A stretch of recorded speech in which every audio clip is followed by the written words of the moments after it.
What if the life you've been carefully building suddenly starts to fall apart? The job you thought defined you slips away. The relationship you swore would last forever ends in a single night. The certainty you once clung to vanishes without warning. It feels as if the ground beneath you has opened, and the person you thought you were no longer exists. Have you ever felt that strange emptiness when the identity you held onto shatters, leaving only silence? Carl Jung would not call this failure. He would call it an invitation. He believed that when the ego collapses, it opens a doorway into the hidden parts of the psyche, the shadow. The shadow is everything you've denied, repressed, or buried to keep your life looking stable. And a crisis often forces this hidden material into the light. Think of it like this.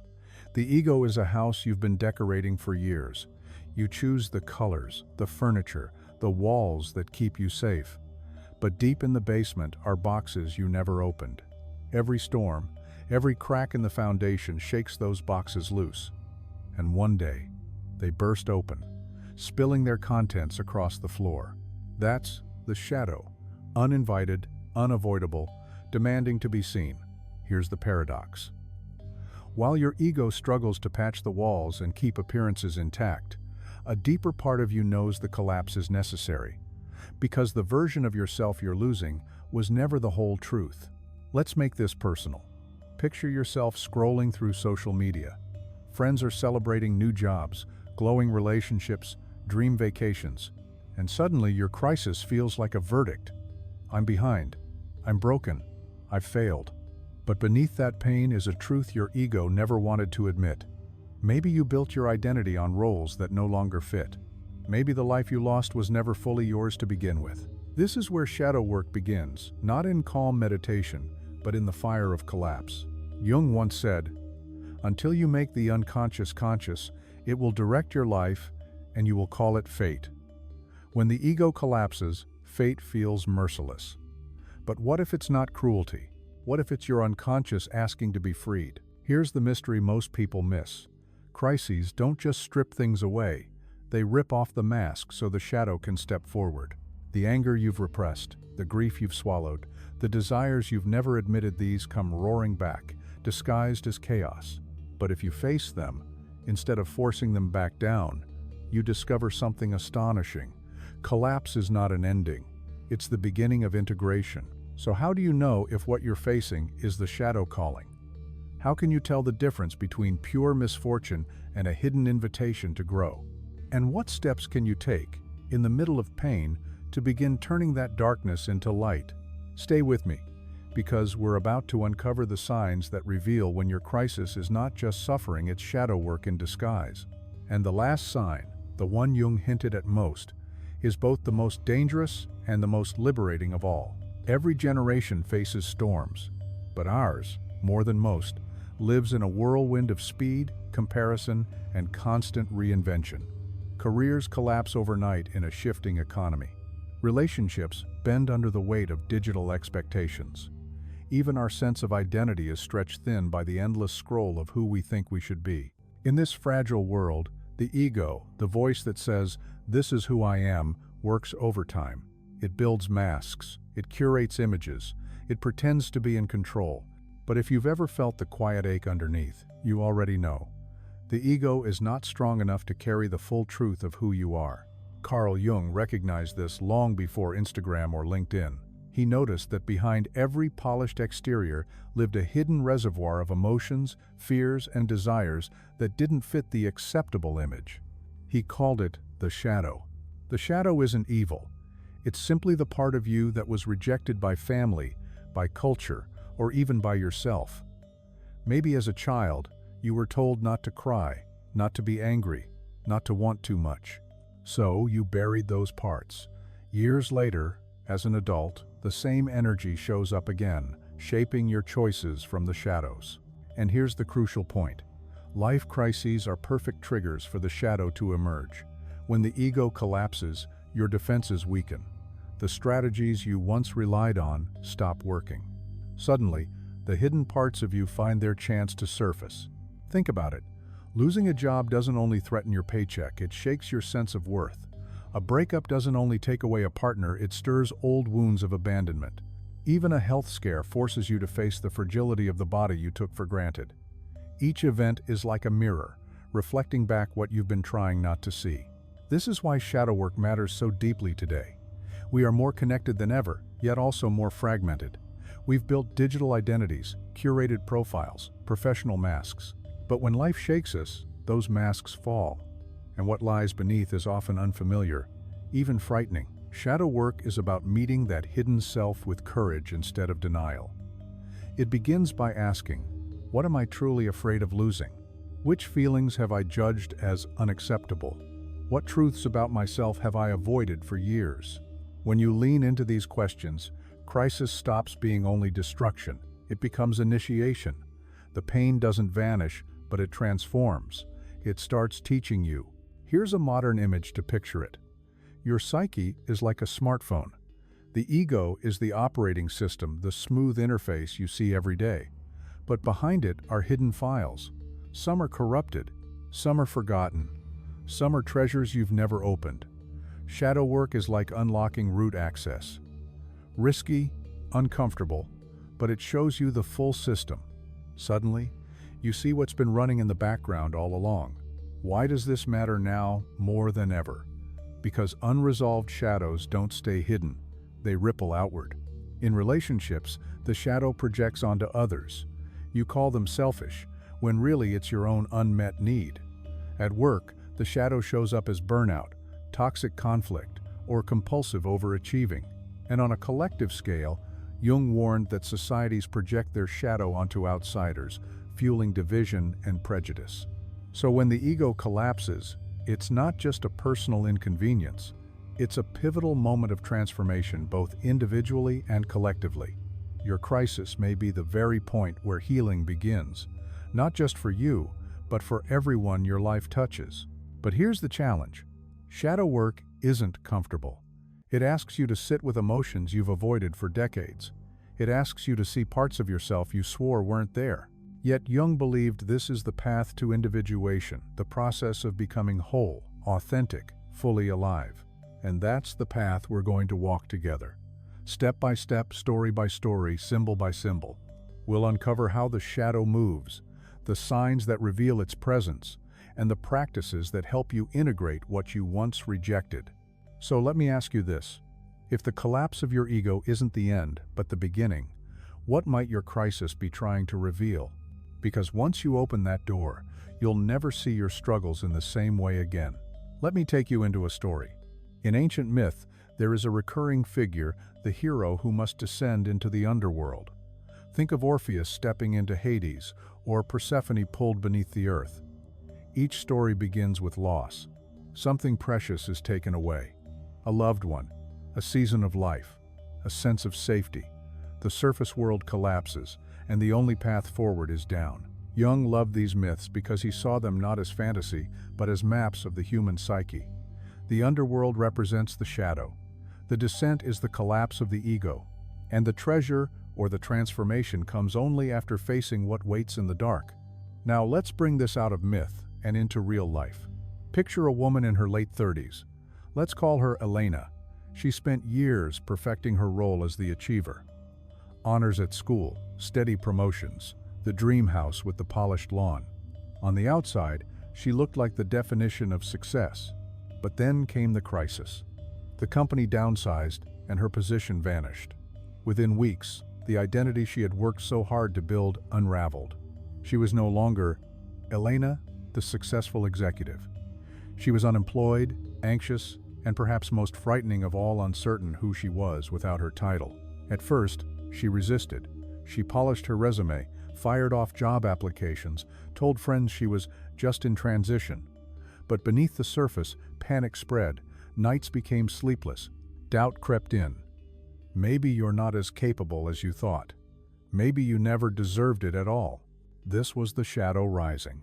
For years, Elena had buried her fear of inadequacy. She never admitted it, not even to herself. To keep it hidden, she overcompensated, working harder, achieving more, never resting. The collapse of her ego stripped away her shield.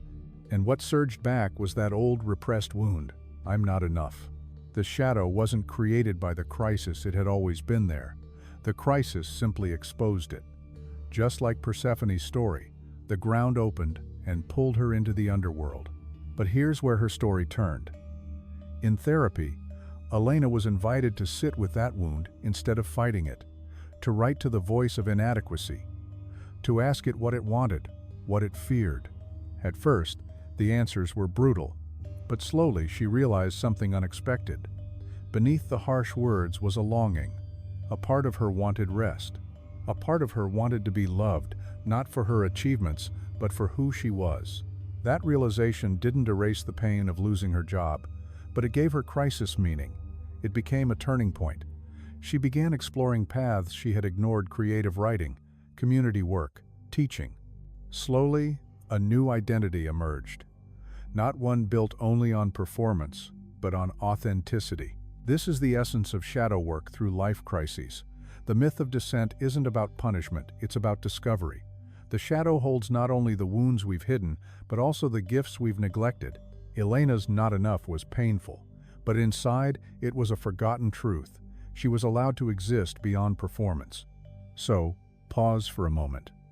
Have you ever faced a collapse that forced you into the underworld of your own psyche? Maybe a breakup that tore open fears of being unlovable? Maybe a move that stripped away belonging? In those moments, the shadow doesn't knock politely, it bursts through the door. And yet, if you're willing to walk into that darkness, something remarkable happens. The very part of you you've denied for years becomes the key to freedom. This is why Jung placed such importance on symbols and myths. They remind us that crises are not punishments, they're initiations. Your ego may see disaster, but the deeper psyche sees an opening, a descent that must happen so you can return with treasure. Which brings us to the next step. How do you actually recognize the shadow when it shows up in your crisis? What clues reveal that you're not just unlucky, but being called to deeper work? Stay with me, because the first 3 signs may look familiar on the surface, but the way they uncover your shadow might surprise you. So, how do you know when a life crisis is more than just misfortune, when it's the shadow pressing against the walls of your ego? Jung believed the shadow rarely stays silent when the ego collapses. It shows itself in clear, unmistakable ways. Let's explore the first 3. The first sign is overwhelming emotion that feels far too big for the moment. You lose a job, and instead of simple disappointment, you drown in shame. A relationship ends, and it doesn't just hurt, it shatters your sense of self. That flood of emotion is rarely about the present alone. It's the shadow pulling older wounds into the open. All the grief you never let yourself feel, all the fears you buried, all the anger you swallowed, they rise together in the storm of crisis. When this happens, try asking yourself, what does this feeling remind me of? Follow the thread backward. You may discover today's crisis is echoing something from long ago, a pain you never fully faced. The second sign is projection. Suddenly, everyone around you becomes a mirror. You look at a friend and see arrogance, when underneath, it's your own envy. You look at an ex-partner and see cruelty, when what stings most is your own suppressed anger. Projection is the shadow's favorite disguise. It allows you to see in others what you can't yet bear to admit in yourself. And during a crisis, projection grows stronger because your defenses are already weakened.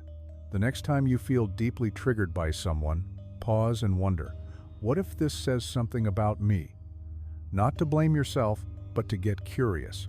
The traits you condemn most fiercely in others often point to the parts of yourself you've exiled. The third sign is the collapse of your persona, the mask you wear in the world. Maybe you've always been the strong one, but now you can't hold it together. Maybe you've been the achiever, and now failure has stripped away that identity. Maybe you've been the caretaker. But in this season, you're the one who needs help. The collapse of the persona feels humiliating at first, but Jung believed it could also be liberating. Why? Because the mask was never your true self. It was a role, a performance. When the mask falls, the shadow steps into view. Instead of rushing to rebuild the same mask, ask yourself, what have I been hiding behind this role? What might come alive if I stopped pretending? The very qualities you've admired in others but denied in yourself may be waiting there. Think of these three signs together: the emotions that feel bigger than the moment, the projections that distort how you see others, the collapse of the mask you once relied on.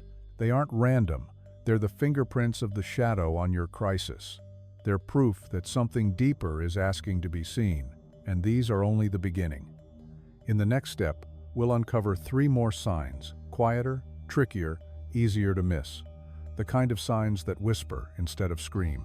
The kind that, if ignored, can keep you circling in the same crisis again and again. So, stay with me. Because once you recognize these subtler clues, you'll never look at your struggles in the same way again. We've already uncovered the first three signs: intense emotions, projection, and the collapse of your mask. But the shadow doesn't always roar. Sometimes it whispers, weaving itself into subtle patterns you might miss unless you look closely. Let's explore three more signs that often appear when your ego is crumbling in a life crisis. The fourth sign is repeating patterns. Have you ever noticed how the same crisis shows up again and again, just wearing different clothes? One relationship ends, and the next one somehow collapses in the same way. One job burns you out, and the next job does too. This is not bad luck. It's the shadow looping the lesson until you face it. Jung believed that what we fail to integrate comes back to us over and over, disguised as fate. If you notice yourself in déjà vu, ask, where have I lived this before? Draw a timeline of your past crises. Write a sentence about what each one forced you to feel. You may discover that every heartbreak circles back to abandonment, or every failure echoes, not enough. The shadow leaves footprints. When you see the pattern, you can begin to break it. The fifth sign is overreaction to small triggers. During a crisis, it's not only the big things that overwhelm you, it's the little ones. A harmless comment cuts like a knife. A minor inconvenience sparks outsized rage. A small mistake feels catastrophic. Why? Because the crisis has cracked your defenses. The shadow, already near the surface, slips into every moment. What looks trivial on the outside is tied to something deep inside. The next time you feel a reaction that seems too much, pause before judging yourself. Ask instead, what did this tiny moment really touch in me? Write it down. Often, a small trigger points to a much older, unhealed wound. The sixth sign is strange dreams and symbols. When the ego is weakened, the unconscious gets louder at night. You may dream of falling, of houses collapsing, of shadowy figures chasing you. These aren't random, they're messages. Jung trusted dreams because he believed they reveal what the waking mind denies. If you ignore your pain during the day, your dreams will scream it at night. Keep a notebook by your bed. Write down fragments as soon as you wake: images, colors, emotions. Don't worry about decoding them right away. Over time, patterns appear. A collapsing house might point to your ego breaking down. A dark figure may be a piece of yourself you've avoided. Dreams are like letters from the unconscious. The more you write them down, the more the message becomes clear. These three patterns, overreactions, dreams, are subtle knocks at the door. The shadow doesn't always announce itself with a crash. Sometimes it slips through the cracks, insisting gently, then more loudly, to be seen. And here's the truth. The longer you ignore these whispers, the louder they grow. Patterns repeat, reactions intensify, dreams get darker. But when you finally stop and listen, everything shifts. The shadow stops screaming. It begins guiding. Next, we'll go deeper still. We'll uncover three hidden signs that don't even look like the shadow at first. They can disguise themselves as strength, as spirituality, even as morality. These are the trickiest to see, because they hide in what seems admirable. Stay close. Once you recognize them, you'll begin to see how the shadow wears masks, not only in your struggles, but even in your attempts to be good. By now, you've seen how the shadow shows up in storms of emotion, repeating patterns, and even in your dreams. But Jung warned that the most dangerous forms of the shadow are not loud or chaotic. They're subtle. They hide under masks that look like strength, wisdom, or virtue. These are the trickiest to spot, because they're often praised by the world around you. Let's look at three of them. The seventh sign is the strong persona that refuses to break. On the surface, resilience looks admirable. You power through pain. You keep smiling. You never let yourself cry. People may even praise you for being unshakable. But sometimes, that strength is just armor. It's the shadow's way of protecting itself. By refusing to fall apart, you avoid the vulnerability that shadow work demands. You numb anger, silence, grief, and deny fear, all of which are vital signals from your unconscious. What we refuse to feel doesn't vanish, it waits. And often it bursts out later in explosive anger, sudden collapse, or even physical illness. So ask yourself, what would happen if I let myself break, even for a moment? Write down the feelings you've been suppressing in the name of resilience. Admitting weakness isn't failure. It's often the very first step toward real healing. The eighth sign is spiritual bypassing. This one is sneaky because it wears the mask of light. Instead of sitting with raw pain, you reach for affirmations, mantras, or spiritual explanations. You tell yourself, everything happens for a reason. But deep down, you're avoiding the emotions bubbling underneath. This is the danger Jung warned about, trying to leap into the light without first acknowledging the darkness. The shadow doesn't disappear just because you call yourself positive. In fact, the more you deny it, the more it waits, gathering force. The next time you catch yourself jumping to a spiritual answer, pause and ask, am I saying this to avoid feeling something real? If the answer is yes, give yourself permission to feel the discomfort first. Then let spirituality walk with you, not carry you away. The ninth sign is righteousness that hides hidden anger. You may notice yourself becoming overly critical, convinced you're standing on the right side. It feels like justice. But often, beneath that moral outrage is a shadow wound. Maybe you condemn someone for being selfish, when really you've ignored your own needs. Maybe you attack laziness, when what you secretly crave is rest but can't allow it. This doesn't mean your values are wrong. It means the intensity of your reaction might be fueled by something you've disowned. The shadow loves to hide behind virtue because it feels safe there. When you catch yourself burning with outrage, ask, what part of me might this be protecting? Write down what you condemn most fiercely in others. Then ask where in your own life you've denied the same impulse. These hidden signs are tricky because they don't look like the shadow. They look like strength, light, or morality.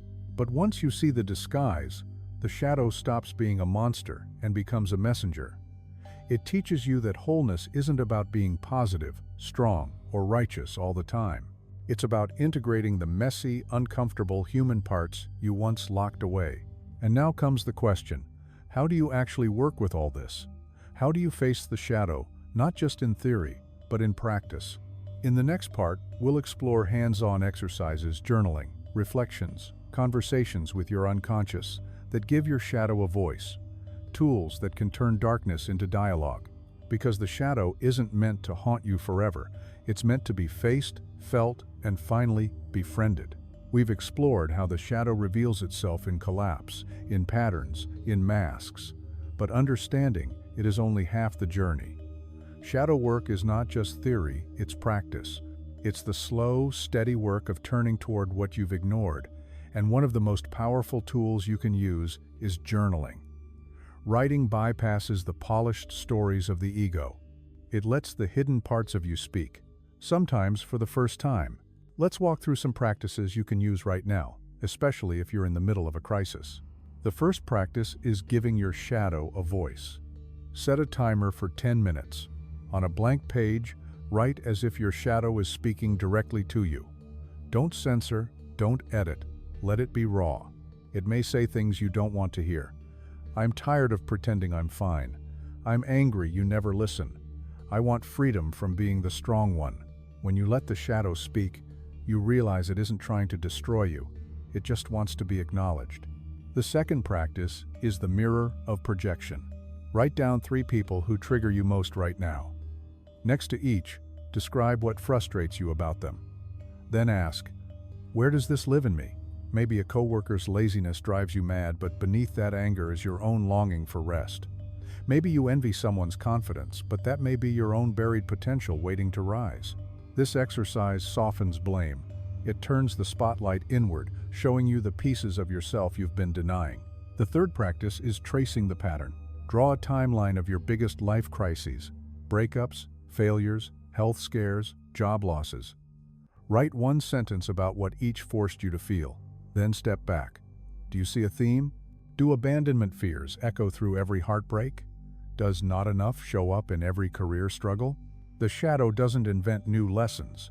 It repeats the old ones until you finally turn toward them. The fourth practice is dream dialogue. Keep a notebook by your bed. When you wake up, jot down any fragments you remember: images, feelings, colors. Then pick one symbol, like a collapsing house or a shadowy figure, and write a conversation with it. Ask, "Why are you here? What do you want me to know?" Then let the symbol answer in writing. You may be shocked by what comes out. Dreams are like letters from the unconscious, waiting for you to open them. The fifth practice is writing the shadow letter. Address it to someone connected to your pain: an ex, a parent, a boss, even yourself. Pour everything onto the page: the anger, the grief, the longing. Don't hold back. When you're finished, read it aloud to yourself, then destroy it. This isn't about sending the letter. It's about releasing the weight of unspoken feelings. What you hide inside festers. What you express becomes medicine. The sixth practice is radical self-compassion. End your journaling by writing a letter back to yourself, but this time as if you were a loving friend. Let it say, "I see your pain. I honor your courage. I forgive your mistakes. I love the parts of you you're scared to show." Because shadow work isn't only about facing darkness. It's about bringing that darkness into the light of compassion. Without love, there is no integration. None of these practices will fix everything overnight. They aren't meant to. They're meant to start a dialogue, to help you listen where you once silenced yourself. Each exercise chips away at the ego's walls and makes space for more honesty, more wholeness. And here's the beautiful paradox. The more you face the shadow, the less power it has over you. What once felt terrifying begins to reveal wisdom. What once felt like weakness begins to open the doorway to strength. Next, we'll bring this even closer to the heart. We'll look at how the shadow shows up in love and relationships, why intimacy can feel so dangerous, and how heartbreak can actually become a turning point toward integration. Because love, more than almost anything else, awakens the shadow. If there's one place where the shadow shows itself most clearly, it's in love.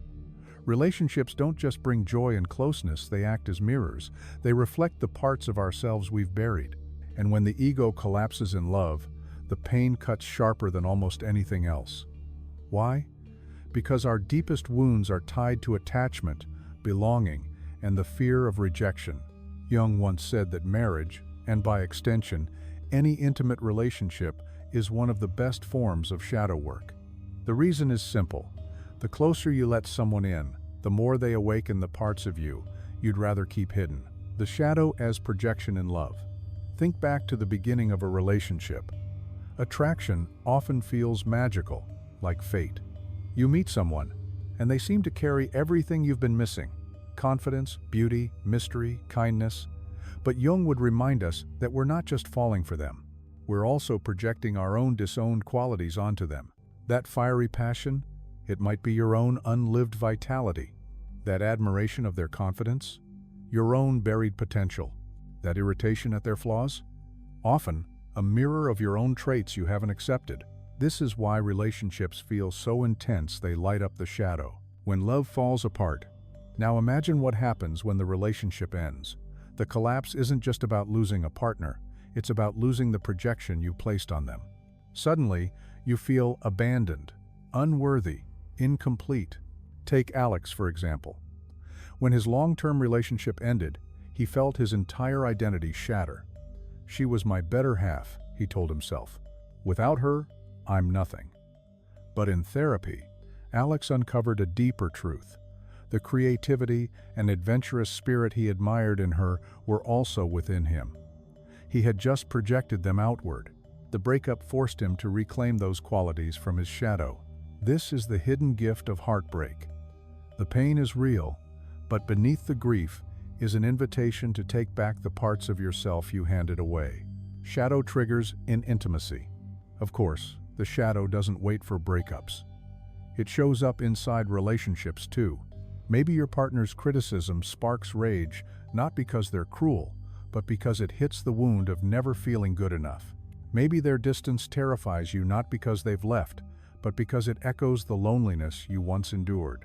In these moments, the relationship feels like a battlefield. But if you can pause and ask, what part of me is being touched right now? The battlefield turns into a classroom. The fight becomes a chance to meet your shadow. The trap of idealization. Another danger is idealization, placing someone on a pedestal, believing they'll complete you. But inevitably, they fall short.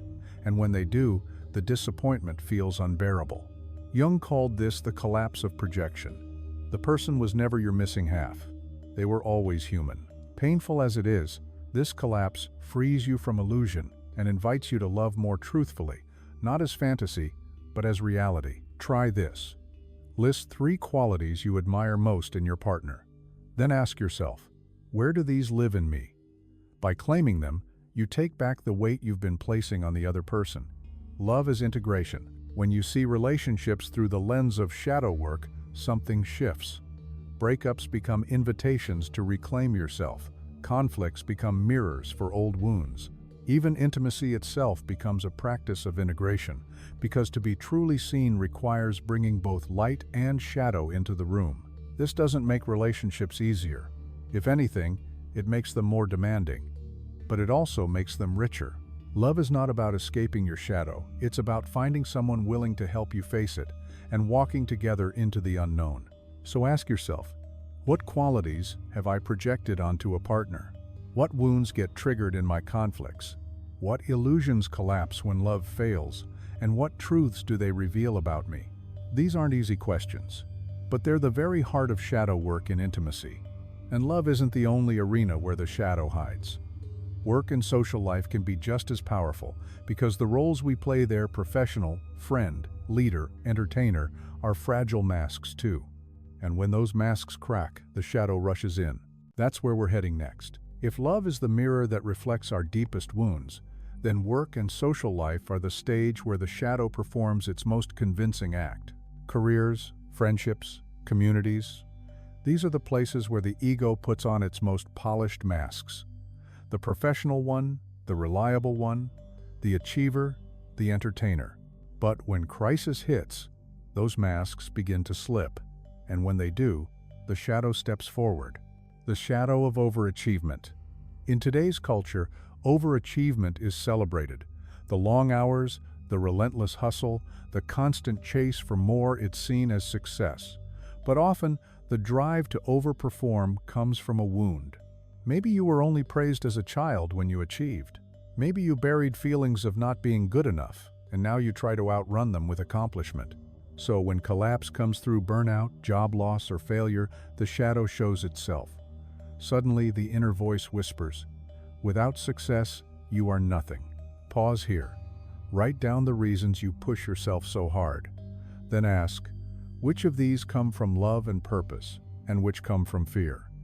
That simple honesty begins to free ambition from the shadow's grip. The shadow in workplace conflict. The shadow doesn't only live in your ambition, it shows up in conflict too. Maybe a coworker drives you crazy.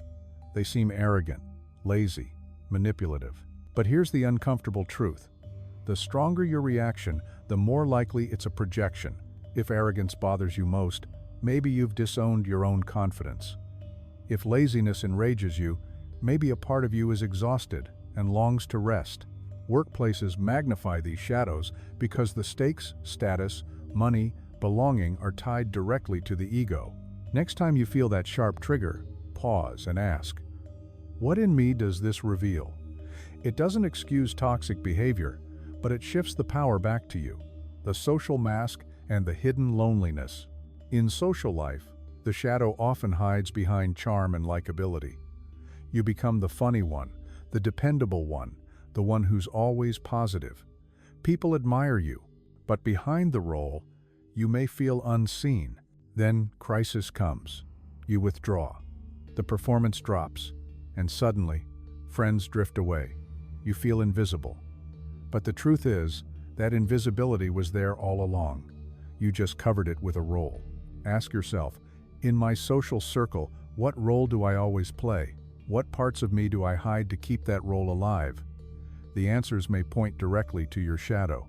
The collective shadow in groups? It's not only individuals who carry shadows. Communities and workplaces do too. A company might project greed onto competitors while ignoring its own exploitation. A friend group might pride itself on inclusivity while quietly excluding certain voices. When scandals, betrayals, or layoffs hit, the collective shadow is exposed. Jung warned that ignoring the collective shadow breeds hypocrisy. Facing it, however, can lead to real change. Notice where your community condemns others. Ask, what might this group be avoiding in itself, and how do I play into that dynamic? Why crisis hurts so much in work and social life. Losing a job or feeling isolated isn't just about the event. It's about the collapse of the mask you wore.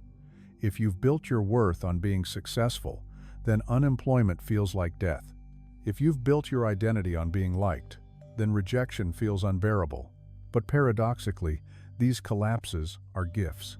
They strip away the false identity and force you to see who you are without the mask. So ask yourself, what roles have I over-identified with in my work or social life? What wounds are hiding under those roles?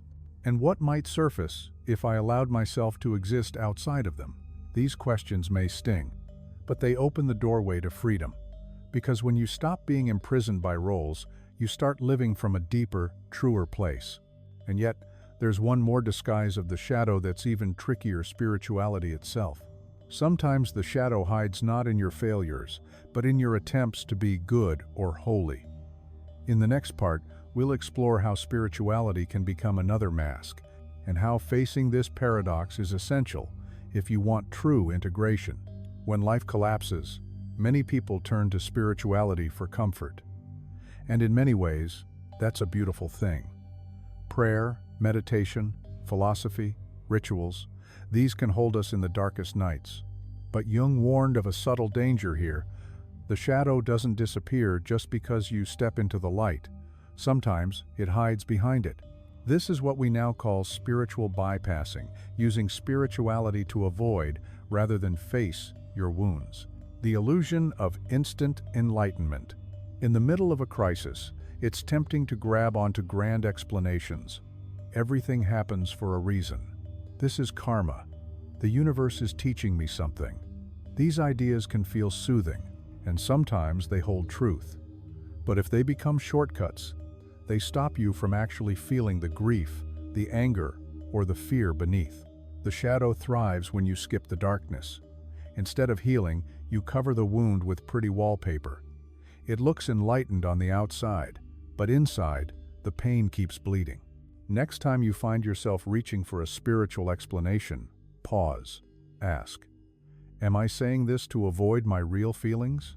If yes, put the explanation aside and let yourself feel first. The mask of eternal positivity. Another trap is the belief that you should always be high vibe. You refuse to admit sadness. You avoid anger. You shut down conversations about pain. You plaster a smile on your face, convinced that negativity will block your growth. But the shadow doesn't vanish because you force a smile. In fact, the more you suppress dark feelings, the more they demand to be heard. Jung called this enantiodromia. Whatever you push to one extreme will swing back in the opposite direction. Try this simple practice. For 1 week, name one uncomfortable feeling out loud each day. Envy, grief, frustration, jealousy. Say it without judgment. Just naming it breaks the spell of denial. The guru projection. Another seductive trap is giving your shadow away to a teacher or guru. You put them on a pedestal, believing they have the wisdom, peace, or power you lack. But here's the hidden truth. The qualities you see in them are often the very ones you've buried in yourself. By worshiping them, you avoid claiming your own strength. Write down 3 traits you admire most in your favorite teacher or role model. Then tell yourself, these traits live in me too. I've just been afraid to own them. This small shift turns projection into empowerment, escaping humanity. Some seekers try to dissolve the ego completely, floating above life's struggles. But Jung believed the path of wholeness isn't about escaping your humanity, it's about embracing it. Shadow work grounds spirituality. It says, you don't transcend the mess, you integrate it. When you ignore this truth, spirituality becomes disconnected. You may feel enlightened, but your relationships weaken, your work loses meaning, your life feels hollow. Spirituality without shadow work is like a tree without roots, it cannot grow. Balance your spiritual practices with grounded ones. After meditation, journal your raw feelings. After prayer, move your body, dance, walk, breathe. Anchor the light in the soil of your humanity. Why this matters in crisis. When your life collapses, spirituality can be either medicine or escape. The difference lies in whether you're willing to face the shadow first. If you skip it, your tower of light will eventually crumble. But if you include the shadow, your spirituality becomes real steady, resilient, transformative. So ask yourself, where am I using spirituality to avoid discomfort? Which emotions do I dismiss in the name of positivity? Whose power have I projected instead of claiming my own? Answer honestly, and you'll see where the shadow hides even in your light. In the next part, we'll take this even wider. Because Jung didn't only speak of the personal shadow, he also warned of the collective shadow. When entire societies repress what they don't want to face, the consequences ripple across history. And seeing this bigger picture gives new meaning to your personal work, because the collective shadow is not just out there. It's alive in each of us. So far, we've been looking inward at your personal shadow, your wounds, your projections, your masks. But Jung warned that the shadow doesn't live only in individuals. It also lives in cultures, communities, and entire nations. This is what he called the collective shadow, the sum of what a group refuses to face. And just like the personal shadow, the more it's denied, the stronger and more dangerous it becomes. The collective shadow in history. Jung lived through 2 world wars. He watched entire nations project their darkness onto the enemy. Instead of owning their aggression, fear, or greed, they painted others as pure evil. The result was devastating. He saw this not only as politics, but as psychology on a massive scale. When individuals refuse to face their shadows, the denied energy doesn't disappear. It gathers, and sooner or later, it erupts collectively. Think of prejudice, scapegoating, mass hysteria. These are signs of the collective shadow at work. A group blames another for its pain instead of looking inward. The collective shadow today. We see the same thing now, only louder through social media. Groups project onto each other. They're the greedy ones. They're the corrupt ones. They're the dangerous ones. But here's the truth. Every group has a shadow. Every community hides behind masks. And the more intense the condemnation, the more it often reveals what's being avoided within. That doesn't mean injustice isn't real. It means that outrage, when fueled only by projection, blinds us to our own role in the problem. Take a moment to notice where you've joined in collective blame. Then ask yourself, what truth about my own group or myself might I be avoiding? This question doesn't excuse wrongs, but it deepens awareness. Ego collapse on a collective scale.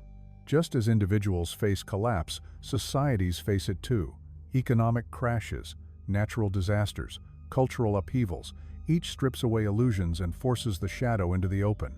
When an economy fails, greed and fear that once hid in the background become impossible to ignore. When a community suffers tragedy, inequalities and hidden wounds rise to the surface. Jung believed these painful moments could lead to what he called collective individuation, society facing its shadow in order to grow more whole. Why this matters for you? It might feel overwhelming to think about shadows on this scale. But Jung insisted, personal shadow work matters because it contributes to the collective. Every time you integrate your anger instead of projecting it, you soften the aggression in the world.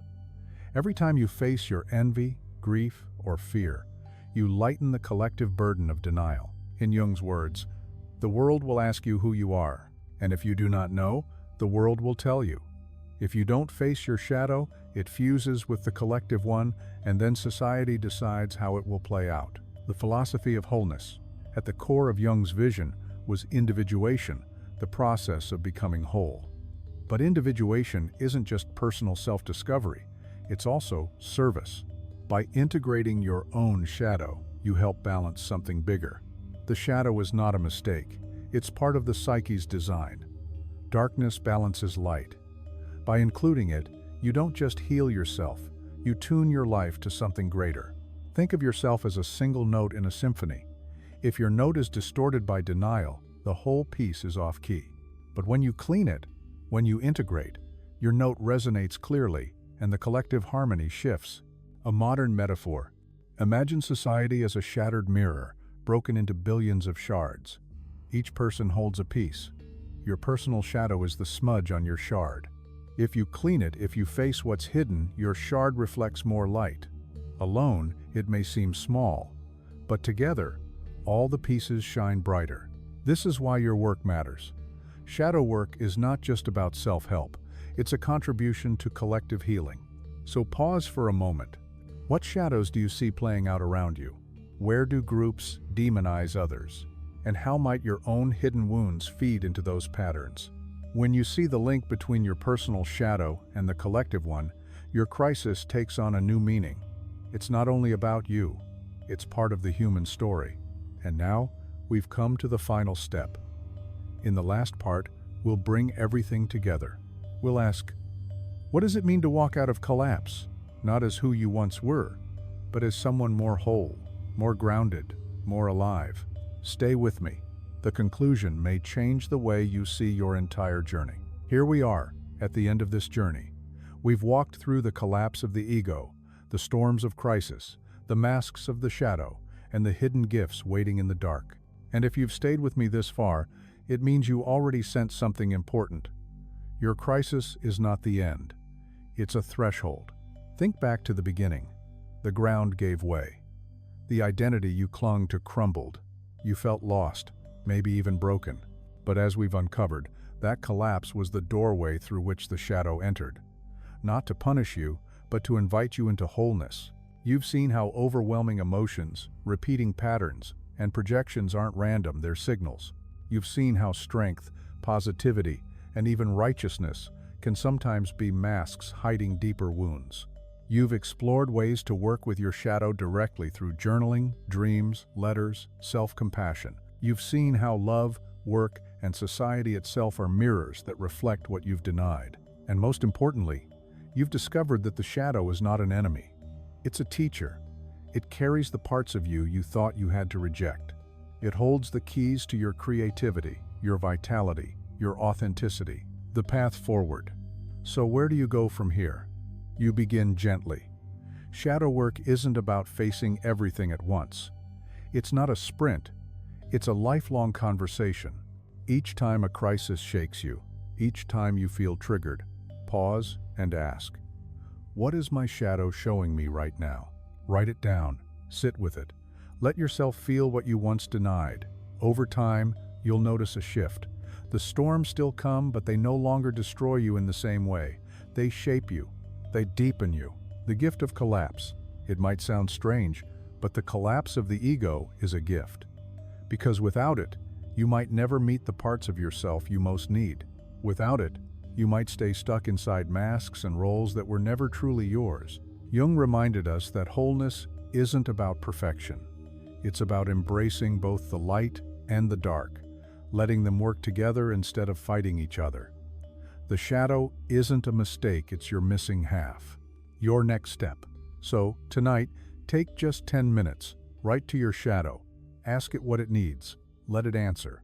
Don't judge, just listen. That small step may open a door you didn't even know was locked. And remember, you are not alone on this path.